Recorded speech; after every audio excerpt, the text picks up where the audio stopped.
நம்ம அடுத்த பார்க்க இருக்கிற தொகுதி தாம்பரம். மிக முக்கியமான தொகுதி. ஏன்னு சொன்னால், திமுக வேட்பாளர்களை அறிவித்தவுடன் கடந்த 2 முறையாக அங்கே எம்எல்ஏவாக இருந்த எஸ்ஆர் ராஜா நீக்கப்பட்டு அதற்கு பதிலாக கிருத்திகா தேவியை கொடுத்துருக்காங்க. முன்னாள் எம்எல்ஏ எஸ்ஆர் ராஜா திரு டிஆர் பாலு வீட்டில் போய் ஆட்களோடு அங்கே ஒரு சின்ன கலைபரம் பண்ணார். அதன் பிறகு அறிவாலயத்திலையும் பண்ணார்.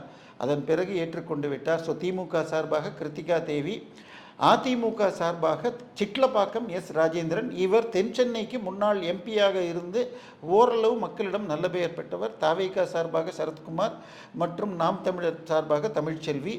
இந்த தொகுதியுடைய முன்னாள் ரெக்கார்டில் பார்த்தா 2011 13,984 வாக்குகளில் அதிமுக ஜெயிச்சிருக்கு. ஆனால் சென்ற 2 முறை 2016 14,445 வாக்குகள் முன்னிலையில் திமுகவும், 2021 இது 36,824 வாக்குகள் முன்னணியும் பெற்றிருக்கு. ஆனால் இந்த தொகுதியில் நாம் தமிழர் போல பல்வேறு சர்வேக்கள் நாங்கள் 4ஆம் தூண் உட்பட பலர் சென்ற பொழுது இங்கே பல இளைஞர்கள் இருக்கும் பகுதி என்பதால் இங்கே பெருமளவில் திரு சரத்குமார் தாவேகா பிரிக்கிறார்.